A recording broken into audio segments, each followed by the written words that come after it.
O, di ba? Parang anime na anime ang dating nitong itak na to.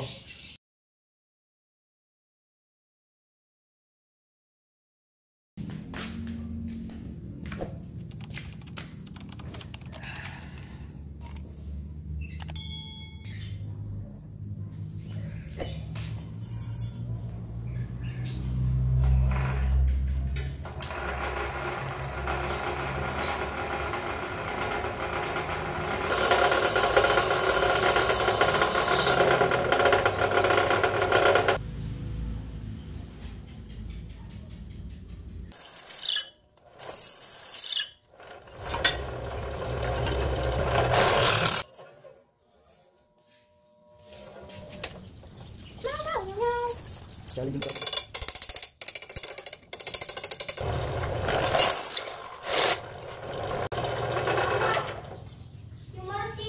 Medyo naging challenging mga kagayam yung pagbutas ko dito sa dalawang to. Mahirap palang butasin tong na-forge na bakal.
Gayam, ito na lang yung natira doon sa unang panabas na ininodify ko. Yung nakita niyo yun sa video ko na may title na panabas, modified pang tabas. So ito na lang yung natira. Yung talim, ewan ko na kung nasaan. Pero itong ginagawa ko ngayon, ito yung pangalawang pangtabas ko. So naputol naman siya doon sa loob. At bago pa maputol, nagtatanggal-tanggal siya. So dahil sa work ng demand ng aking trabaho sa bukid, nangailangan na naman akong bumili ng isang itak.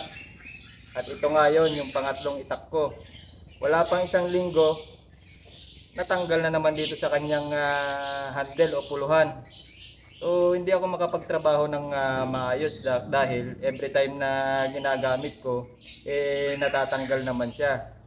Kaya itong araw na ito ay naglaan ako ng panahon para ma-fix yung problem. So challenges dito sa aking panabas. At ito nga yung naisipan kong paraan para wala na siyang kawala sa handle. At pag napuputol, mapipix ko rin lang siya. Dahil ang nangyari nung nakaraan, winelding ko siya dito sa handle na to. Mga 2 linggo ko rin siyang ginamit, pero dahil nga sa forged metal ang itak at nainitan ulit nung winelding ko dito sa kanyang handle, naputol din, hindi rin nagtagal. At ngayon, dito sa bagong ginagawa ko, sigurado hindi na makakawala yung itak o kaya hindi na siya mapuputol.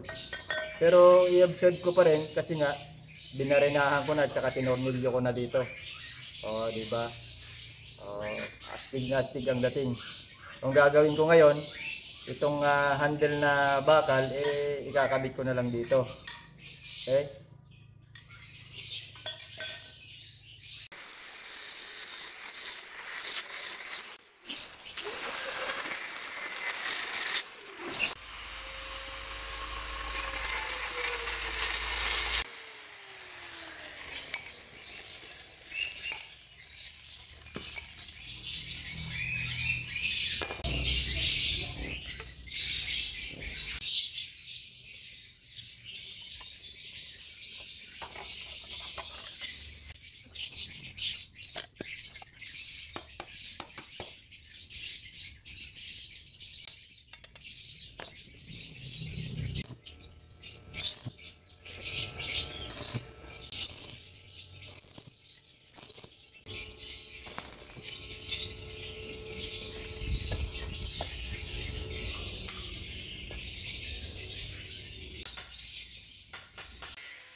Okay mga gagayam, so ito na yung nagawa kong modification dito sa aking panabas.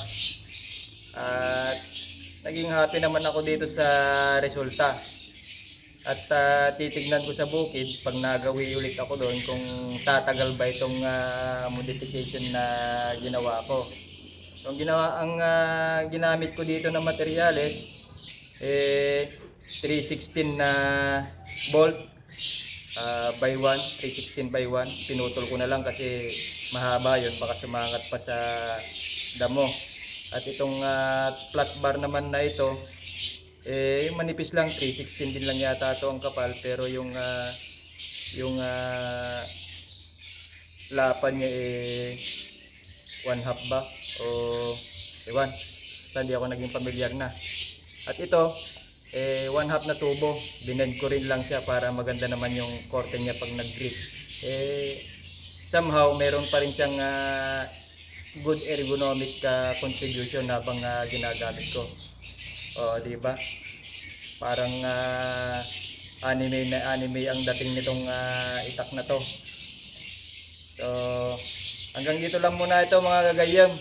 At pag-iisipan ko ulit kung anong gagawin ko dito sa itak na bagong itak. 830 pa lang ang presyo ng bagong kawis, itong pangtabas. Iisipin ko pa kung paano ko ulit i-modify itong mga ganitong tira ng pantabas. Kaya kung magbubukid ka at parating natatanggal itong puluhan ng itak mo at saka dito sa talim, ay talagang medyo challenging din. At siyempre yung production sa buong maghapon, gaya ko, part-time lang ako doon sa bukid at may mga ibang bagay pala yung kailangang asikasuhin, mahalaga yung oras. Kaya bago ako ulit sumabak sa bukid, nakapag-desisyon ako na i-address ko na ng tama yung problema dito sa aking pantabas. At ito na nga yun, gagayem. So, happy farming.